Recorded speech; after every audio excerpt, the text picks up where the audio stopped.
Okay, let's go.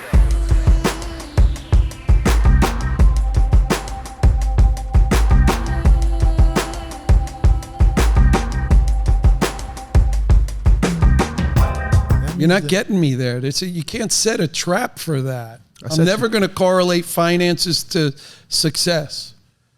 I'm not going to do that. It's just not going to happen.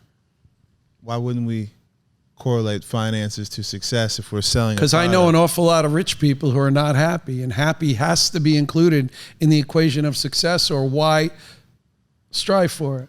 What do you have the right to do? The pursuit of happiness, Wouldn't right? you be more not the pursuit of success. They don't say that. They say the pursuit of happiness. They're not one and the same? Happiness and success, no. This is the podcast where we're going to come to a mutual agreement on what success is. It's going to be a long podcast. We're going to come to a mutual agreement on what success is.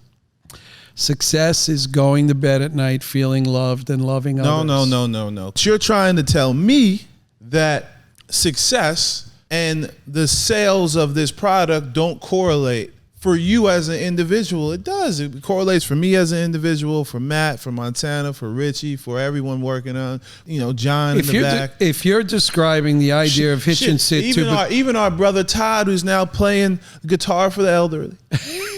Yes, he's part of our success. It correlates to success for Todd. It's a successful effort. Do you want to transcribe that into your... What do you think Todd's favorite tune is at the elderly home right now? What do you think he's playing? Oh, I don't know. What's his... No, older than that, bro. It's not going to be no Freebird. It's going to be, I don't know, Benny Goodman something still. Can we get an example of Benny Goodman? Benny Goodman. Benny Goodman. Big band. Come on, back to that sound. Boogie Woogie Bugle Boys, things like that. I don't look that old, do I? Boogie Woogie, who did it to you now? He used to blow a trumpet for his Uncle Sam. He had a boogie style no one else could jam. Top man at his craft. But then his number came up and he was on in the draft. He's in the army now, a blowing rebelly. He's the Boogie Woogie Bugle Boy, Company B. And when he played the Boogie Woogie Bugle, he was busy as a busy bee. Bette Midler. You've been waiting for that moment. Bette Midler revived that. I'm a big fan of Bette. Bette, what's up? Anyway. So back to success, which is, you keep trying to trap me. I didn't. I think I got you. This could be. No, I think I got you. I've been waiting for this one. I am very hopeful, and I anticipate hitch and sit and home team seats being a successful endeavor. I object to what you said before, that if having success you think improves the quality of the man you are. No, but it has stripes. It has stripes. It does. It has stripes. You watch football? Stripes to whose perception? Do you watch football? Regrettably, I had a football experience this weekend where I walked into my son's house and was asked and expected to watch 8 games at one time. Let me tell you what. No capacity for 8 games at one time. Don't want to know about it. Don't want to hear about it. Can't even comprehend it. Beyond me. So college football, yep. Ohio State. Yep. Prominent football school. Yep. Okay. We agree so far. After the games, if the kid has a successful game, if he has a good game, if he makes a tackle, if he makes a game-winning catch, they get these stickers on their helmet. Yes. And it's like a stripe. It's something that shows the success of this young man as a football player, because they had several good outings. They did things that helped the team, and Ohio State obviously wins a lot. So they help the team win. And you're measured as a football player, how successful you are as a football player at Ohio State on these stickers on your helmet. Okay. In life, you get stripes, you get stars, you get stickers. From a kid to an adult, your stripes were earned in business. You had a lot of stickers on your helmet, Scott. That made you a successful businessman. And it gave you the confidence. Hold on now. I'm bringing it home. I'm in church. I'm preaching. It gave you the confidence in your life outside of business to walk with your chest puffed out, your shoulders held back, and your chin up high, because you made something of yourself in what you were striving to do, which ultimately made you the successful person you are, aside from the successful business person in life. I brought it home. Okay, I made it to the end of that dissertation. Yeah. It's going to have to come in a wave here. I need my PhD. It's going to come in a wave. You need a doctor. I know that. I don't know about your PhD. You definitely need medical help. Well, if I'm sick, you're sick. Anyway, here's my problem. I find it interesting that they slap that sticker on the helmet of the football player, which tells me when he's off the field, it means nothing. And I also find it interesting that it's not a sticker he gave himself. It's a sticker other people gave to him. It's actually placed in a spot where he can't see it. So the purpose of that sticker is for you to see it and for you to think I'm a really good football player. That's one of the leading problems in the society today, that I will get my value from your perception of me, whether you gave me the sticker, whether you stuck it to my helmet and others should see it.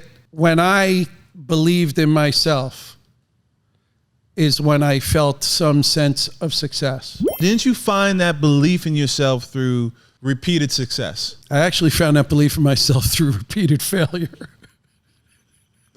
That's real shit. Because if you can fail and get back up and go, I see what I did, you're stronger.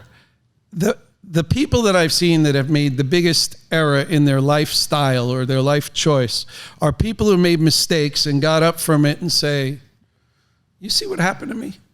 I was running a perfectly good business. I was doing everything right. And then all of a sudden, I had no money. The bank pulled the loan, or this happened or that happened. That happened to them. The people I see that are comfortable with who they are and where they are and how they operate, and that they are the value, they are the commodity. Those people, when they hit the wall, when they lost their house, when they lost their livelihood, confessed to the fact that they had done it. I will tell you something, thinking back in my childhood, when you would write a good paper or take a math test and you'd get a gold star, I can remember the gold star creating in me an envious position when you got a gold star and I didn't. But that gold star never did much for me after the second it was placed on my paper. If I got one, that was good. If I didn't get one, that was bad. Everybody learns at a different rate. Everybody has more skill. Everybody has a gift in a certain area.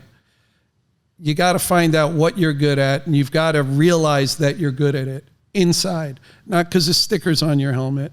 And I think, and I'll say it here because you're tormenting me with it. When you can go into your office and look at your boss and you can say, hey, listen, I don't think you're rewarding me to the value that I think I deserve. And you could say, you know, because of that, I've thought it through. And I know I could ask you for money here and you may give it or not give it, but I won't feel valued here, so I'm leaving. That's success. Understand the value of yourself, and somebody else can't tell you what you're worth when you know your own worth. And it doesn't come from stickers. It comes from looking around and seeing what you do is of some value, not to somebody else, some value to you. Being a good person is of some value. Doing the right thing is of some value. Performing a task is of some value. I just think, and the society is this way now, we should take our leads from what people on TV or famous people are doing and measure ourselves against that measuring stick. See, I don't think everyone does that. I think a whole lot of people do that. I don't think it's, I think that the older generation has a bit of a problem. Well, not a problem. They say it far too much. If you were to pit your generation up against my generation or younger generations, and we have this conversation frequently, but to be as hyper exposed to everything as we are, and to have this volume of information at our fingertips, you guys would be pretty fucked up too. And you guys would view things differently too because you're seeing more. You guys are in your cubby. You were in your box. We're not, and I do find that to be a privilege when you can just focus on something that is right in front of you and not be exposed to everything else to the left of you or to the right of you. You can have tunnel vision. You guys had the privilege of that. We don't. We're exposed to absolutely everything. I would have loved to have grown up, and I did for half of my life before social media became a thing. So I have that, like, I lived in two different, maybe three different worlds. Before internet was really a thing, during internet, like the dial-up era, then I got to see it evolve, and now from the time I was born in 91 to 2021, it's a completely different ball game. Better? Better in some cases, but in terms of for a human being to be functional, no, it's crazy. It's wild. It's the wild, wild west. Okay, so why not put it down? Why keep absorbing that input? Why do that? Again, it's easy for people of your generation. I'm not even just talking about you.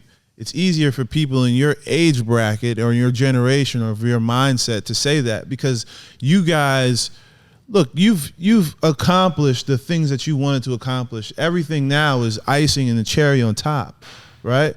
We have to live in this society that's it's ever evolving. You can live in it, or like we have to stay up with the things happening, or else we'll get left behind. We become obsolete. People have lost jobs because they can't keep up with the times. I have family members that can't get hired at this moment in time because they, frankly, have aged out of this society. And I'm talking about people that were heavyweights at the shit they were doing. They have aged out. The one thing I'll give you credit for, even though we go back and forth and back and forth, eventually you're going to take the advice of others, and you haven't aged out because you keep up with the times. Hey, digital marketing's a thing. I need to incorporate some of what I do well in terms of my interpersonal skills. Yeah, but that's learning. It's if you think that when you get to be 65, 70, 75, you can stop learning, I would tell you that will lead. But a lot of people do. Will lead to unhappiness. Let's go back to football. My football analogy. Okay. One of the best coaches of all time is about 60-something years old now. Mm-hmm. Nick Saban, Alabama, Crimson Tide. Familiar. The man went from a defensive-oriented scheme, run the ball, ground and pound, to an air raid attack with the best receivers in the country come to his school, and he has the dual threat quarterbacks, and he didn't even know what that was. He was an old-fashioned, stand in the pocket type guy. Let's mitigate risk, and he just kept evolving his thinking until he became better at calling other people's game plans than they are. Because he started watching other schools launching this thing around the field, and he said, this is hard to defend. Right. And I think that I need to become more like them, because defenses aren't going to grow at the rate in which the offenses are. Well, they can. You're on that path right now. And a lot of people in your age bracket are not. And to find success in the latter half of life, you gotta evolve. And to find success, that's why I wanted to dedicate this, because we talk about success every podcast, because we have such a difference in opinion on what success is, because you've experienced the volume of success and I haven't experienced that volume of success yet. So when I'm your age, I'm sure I'm gonna be saying the same things, but you're doing the youngin in this circumstance a disservice by explaining success the way you are, because you kind of had the same ideology of what success was. Let's go a different way. Talk to me. Is a practicing monk successful? Well, yes. Yes. How's that? Because he's got nothing. No. He owns nothing. I think you're kind of, it doesn't have to do with things. Success is it's not a monetary thing. It's not a physical thing. But if the monk is just a hell of a monk, and he has I don't know what monks have, but I think monks have followings and stuff like that, right? People go and practice with that certain monk, or no? Yeah, that can happen. Yeah. There can be a monk who's teaching a certain school. Yeah. So if this monk is really good at what he does, and he's changing lives. He's not really good at what he does. He's just passing on information that he learned from a school of thought. Whatever you want to call it, however you want to word it. He's just sharing knowledge, but he can be really good at sharing knowledge. And if he's really good at sharing knowledge, that is a successful monk. Correct. 100%. We don't. How'd you take money out of it? Where'd the money go? Well, because, for example, So there is success without money. 1,000,000,000,000% Okay. if that's what you're trying to accomplish. Like if you're saying I'm a monk or I'm a whatever, and it has nothing to do with money. I would tell you that the sooner you can grasp onto the fact that being the best person you can be is your best description of success, and the sooner you do that, the money will come. Well, we're going to agree there again. Just because Steve Jobs was Steve Jobs doesn't make Steve Jobs successful as a person. What made Steve Jobs successful as a businessman is because he reinvented the way we use technology. If he's not successful as a person, he's not successful. He is a person. He has a business. He conducts a business. He does business. He is a person. Are you successful means, am I successful? Not is what I do for a living successful. But part of being successful is being free enough to do the things that you want to do and come and go as you please and take on the opportunities in which you want to take on. That's part of success as a person because it frees up your mind You could space. do everything you just said if you were making $50,000 a year. You could do everything you just said if that was your priority. If you said, I'm going to set my life up so I can live on $50,000, and when I get home from my 8-hour day job, I'm going to go on a boat, and if it's a rowboat, I'm going to go on that, or I'm going to go hike, or I'm going to do what I love, and I'm going to be successful in that manner. The truth of it is, you can't be successful without purpose. I really do believe that. Just part of being successful do what you is, love. Do what you love to do, and love the 100%. people you're so doing if you're with. a master craftsman and you're the best in the world at woodwork, based on your definition of success, if this person is being the best craftsman he can be. No, the best person he can be. There's a reward in life that comes from being a good, decent person. But there's a lot of good people that are very decent people that don't deem themselves successful personally. The outside world doesn't deem them The outside successful. world is beating them up. I would agree with that. There are obstacles to what you call success. Well, there's a lot of lazy fucks that are good people that are not successful. Right. So I think it's all in the pie. It's all in the pizza pie. It's all. You think lazy can be part of the description of a good person? I mean, sloth is a sin. You know what the word sin means? Break it down. Going in the wrong direction. It's not, I'm going to cut your arm off because you sinned. A sin is meant to enlighten you to the fact that you're heading down the wrong road. Don't sin, get on the right path. Back to your internet analogy. Whatever you feed grows. Do you have any idea what we're going to harvest from the shit fest that is on the internet? Nothing good.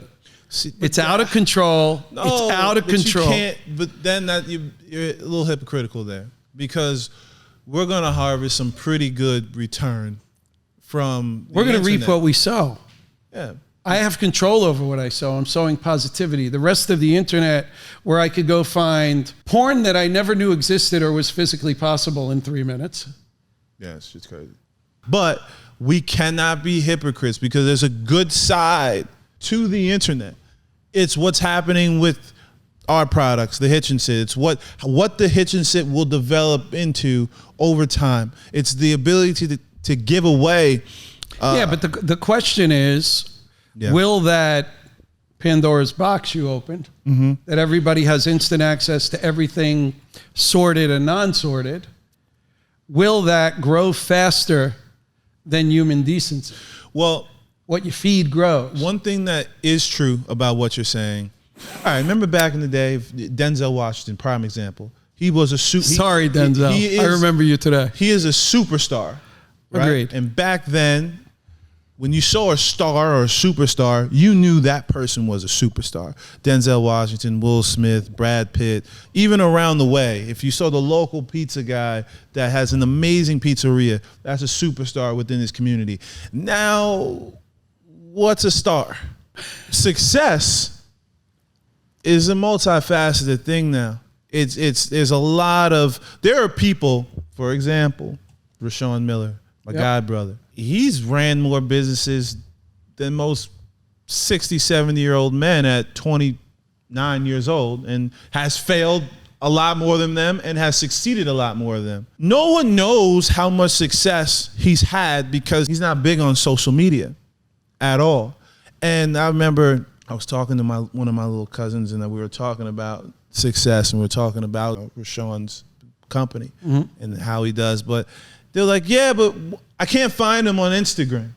This is how kids in society is thinking. And how will that change? How do you change that? It doesn't, man. It doesn't. It changes within your little community. It changes for your grandkids, for your nieces, for your nephews, and so on and so forth, because you're going to impart that knowledge on them.